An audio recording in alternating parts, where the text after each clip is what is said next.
Joyful Herbalist Day to you. Thank you, Rosemary Gladstar and friends. Thank you to all the herbalists, past, present, and future. Thank you to the plants and to the earth and to all that helps bring us what makes being an herbalist possible. Speaking of thanking the plants, here's a little bit of Lady's Mantle. Gentle, powerful, magical, resilient, coming up through the old growth, having sustained the harsh Vermont winters. So today, I believe, is my new favorite holiday, Herbalist Day. And so I wanted to take some time to share both this soil and a bit of my soul with you on today's episode here at Sacred Earth Essentials. This sprang from my heart and my love for the earth way back before my son was even born. And so Sacred Earth Essentials is one of my mothership projects that I've been working on for a long time. And so what makes up an herbalist, and why do I identify as being an herbalist? I identify as being an herbalist because I love the plants and how herbalism has enriched my life, and the connection that I feel in my heart and in my soul that many other herbalists, I believe, understand and have felt themselves, this deep relationship with nature. Nature has been my best friend for as long as I can remember. As a child, I was blessed with being able to spend a lot of time outside and in the woods, although many other people have had more intense agricultural and wilderness experiences than I, and many other people have also gone on to study herbalism for more years and in greater depths than I have. But one of the beautiful things about being an herbalist is that it takes all kinds, and the herbalist community, the herbalist family, is made up of many different types of herbalist. So what type of herbalist am I?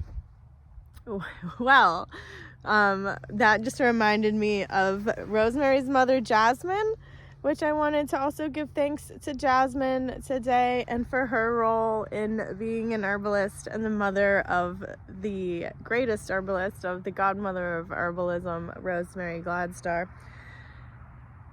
Jasmine gifted me with this shirt back in 2010 while at Sage Mountain Herbal Retreat Center for the Women in Shamanism workshop weekend with Rosemary, Rocio Alacron, and Doña Enriqueta Contreras. And that was my first official weekend studying herbalism and shamanism with Rosemary and friends. Prior to that, my herbal studies began with books in 2007 and gardening. I also studied herbalism as part of my health psychology studies during my undergrad. And as a child, still remember pulling my first carrot out of the ground with my mom. And although herbalism was not a big thing in my family, I heard stories about people like my great-grandmother, who I did get the honor of meeting, who lived to be 96, and she swore by a clove of garlic a day. That was her secret to a long life. As well as other home remedies like oatmeal, for example, on the skin after poison ivy, or even with bee stings. But mostly my family did not eat healthy. And so due to my father passing away when he was 46 years old of a massive heart attack on Father's Day, and I tell this story, I was 16, because it had such a traumatic impact on me. And it really lit that fire in me that led me to my study of herbalism, because I wanted to not only understand the causes of suffering and how to alleviate suffering, but I also wanted to understand the more detailed aspects of nutrition and natural healing, because I believed it was possible for us to heal in this manner through food. Let thy medicine be thy food, and thy food be thy medicine.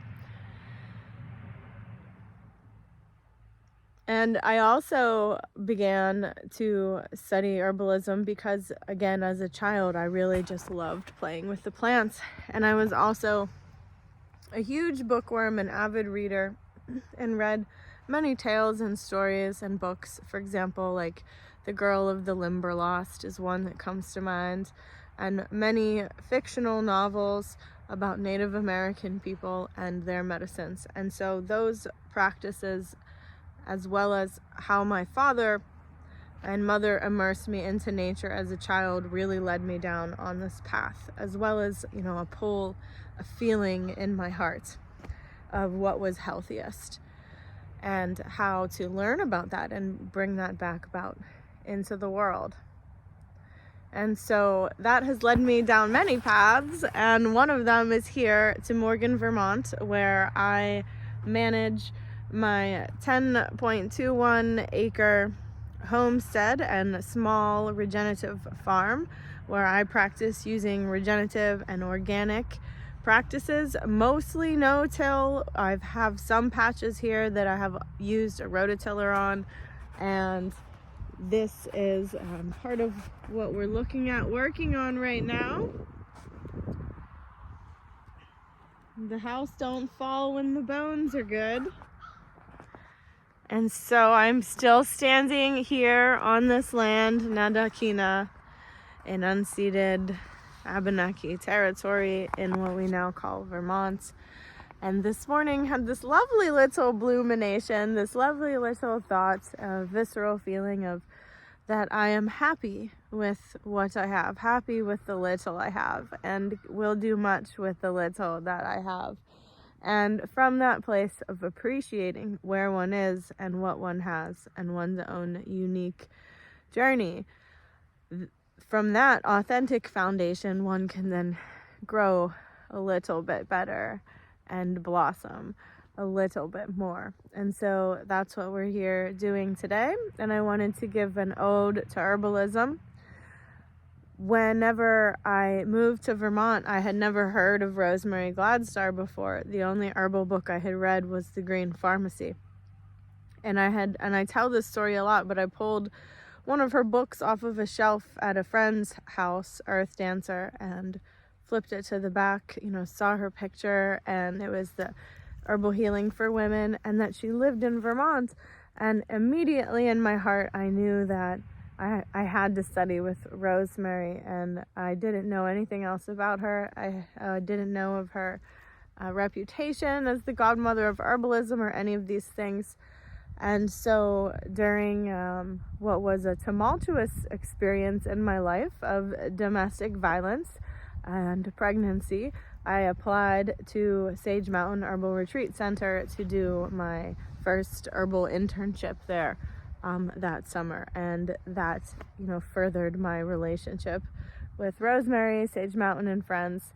And I want to give thanks to many of the other herbalists that I have learned from, whether you know it or not, and I apologize for the names that I may miss, but again, Rocio Alacran and Doña Enriqueta Contreras, Guido Maze, for example, Lydia Russell, Betsy Bancroft, even learning from my friends like Emily Ruff and Mario, for example, thinking of John, thinking of Pam Montgomery, thinking of Tammy Sweet and Deb Soul.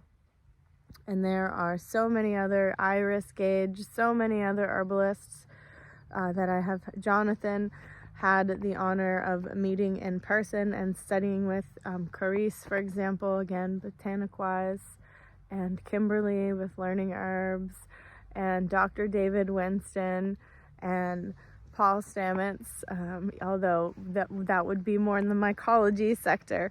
And so all these beautiful, Brooke Medicine Eagle I would consider also as a shaman, and there are so many different people that I've had the honor of just knowing that they even exist.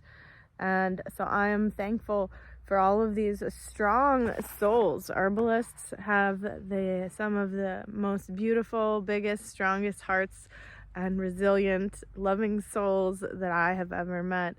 And so I thank my lucky stars every day that I had been called on that path as a plant lover and an herbalist. In addition to being there that summer, I've also worked on completing and am going to complete. I'm always honest about that. However embarrassing that may be, all of my homework for my home study course.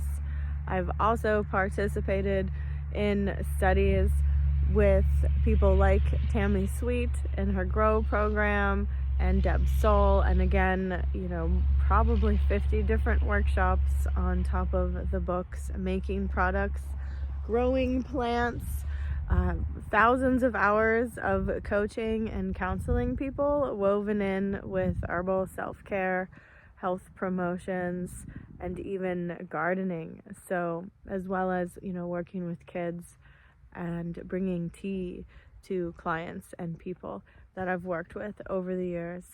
And again, the work studies and the participation at the International Herb Symposium and the Women's Herbal Conference. And also continuing my permaculture studies with Ecoversity. So that's why I call myself an herbalist, because I love herbs and the herbs called to me. And I have worked with them in various forms now, specifically since 2007. And although I may not be the CEO of a multi-million-dollar or more company, I know that I have the heart of an herbalist, and I know that this is a lifelong, probably multiple lifelong path for me. I also grow strawberries, raspberries, blueberries, elderberries, lemon balm, nettles, cannabis, and a whole bunch of different vegetables. I also have a cherry tree, roses, and here at Sacred Earth Essentials, because of the way that the land is laid, I also have at-risk plants such as Trillium, Solomon seal, black cohosh, American ginseng, and golden seal, to name a few.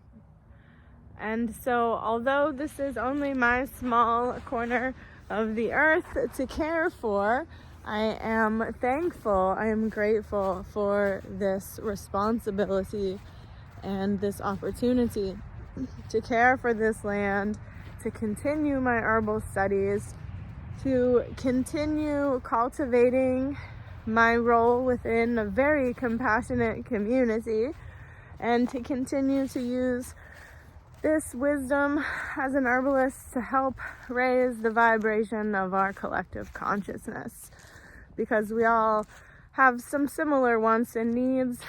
Being healthy and happy are things that I think most of us can agree upon. I also keep bees here, and we have the ability to go on herbal walks and therapeutic nature walks when it comes to counseling and wilderness therapy. So again, that's a little bit more about Sacred Earth Essentials and about me and my relationship with herbalism and my identity as an herbalist and the many years that I've been studying and practicing herbalism, although not as a clinical herbalist yet, as a folk, community, and family herbalist, and as a professional herbalist who couples this as part of a holistic counseling protocol. And also with the growing of the herbs and the caretaking of a wilderness botanical sanctuary. And so this is why I identify as an herbalist and why I am thankful to herbalism for saving my life, saving my son's life, and giving me a future worth getting excited about and living for, and the ability to help other people do the same along the way, which is the point. So thank you for listening. the most joyful of herbalist days to you. Don't forget the earth is sacred, and you are too. Now go plant in peace and be a blessing.